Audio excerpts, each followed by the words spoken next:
Moi, ce qui me choque le plus quand même, c'est ce qu'il y a derrière, quoi. C'est l'intention qu'il y a derrière, parce que ça en soi, ça veut rien dire.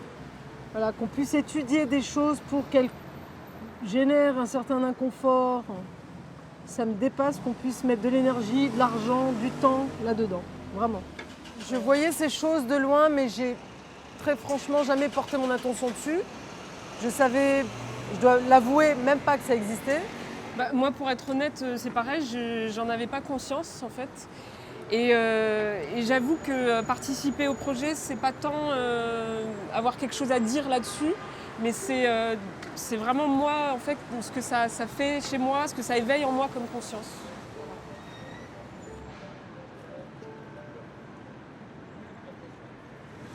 Donc l'idée d'improviser ou de danser dans des espaces contraignants, c'était aussi un aspect intéressant. Et ensuite, parce que par rapport au travail qu'on fait nous dans la compagnie, notre parcours, notre histoire, en fait, tout le travail se fait à partir de contraintes.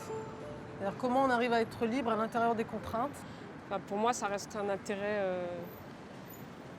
ça reste une nécessité majeure que de trouver de l'espace en soi, en fait. Voilà.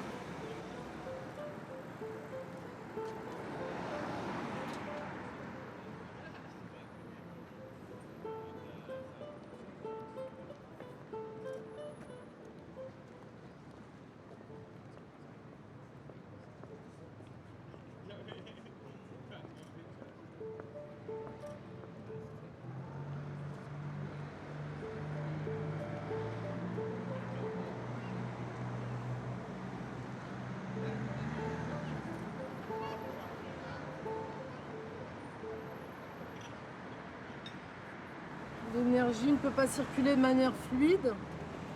Au début, je pensais que ça allait pouvoir circuler quand même en occupant les espaces intermédiaires. Mais en fait, je me suis rendu compte que vraiment, ça s'oppose à toute fluidité. Je pense que ça a été très bien pensé. On se sent enfermé, on se sent... Voilà, moi j'avais l'impression que ça s'entrechoquait en fait, en permanence, l'énergie, le corps et je sais toujours pas comment les appeler, ces plots.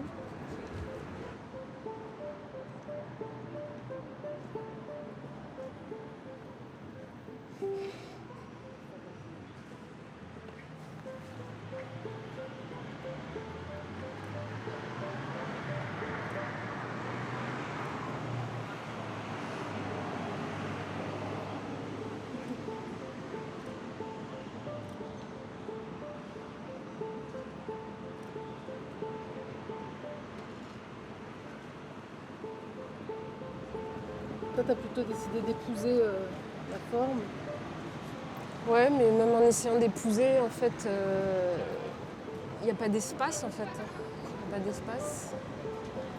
Et ouais, on a l'impression qu'on pourrait en avoir de l'espace parce que le haut est libéré.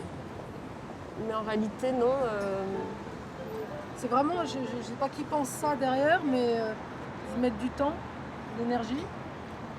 Mais la différence de niveau aussi fait qu'effectivement, on ne peut même pas occuper l'espace supérieur de manière cohérente aussi. Donc il y a le fait de ne pas pouvoir s'y introduire par le bas, ça c'est sûr, mais aussi de ne pas non plus trouver une forme de cohérence et d'homogénéité vers le haut. C'est-à-dire que même l'individu dans sa réduction minimale de l'espace, il ressent encore la contrainte.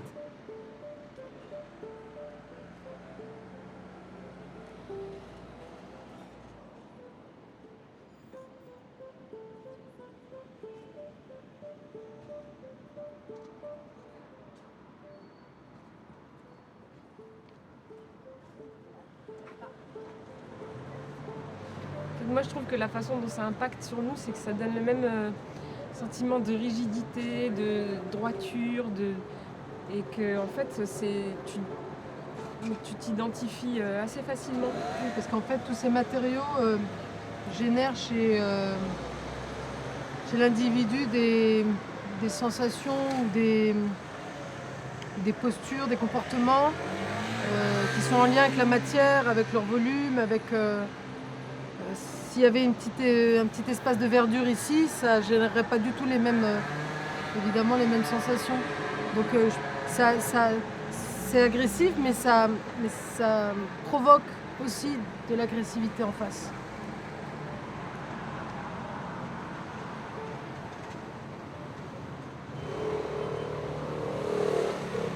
En fait, c'est quand même une sorte on dit dialogue, mais c'est presque un rapport de force qui s'établit avec ce type d'espace. C'est que c'est notre liberté ou cette contrainte qui s'impose.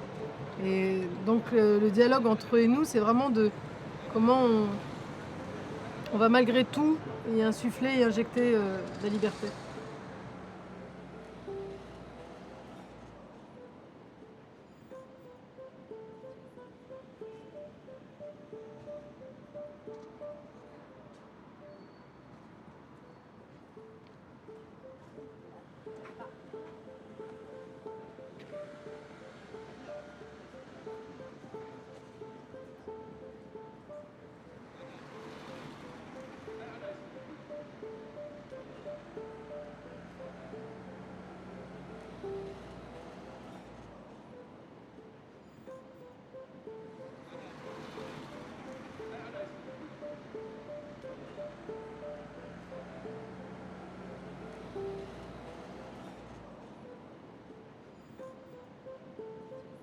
C'est là pour passer en même temps inaperçu.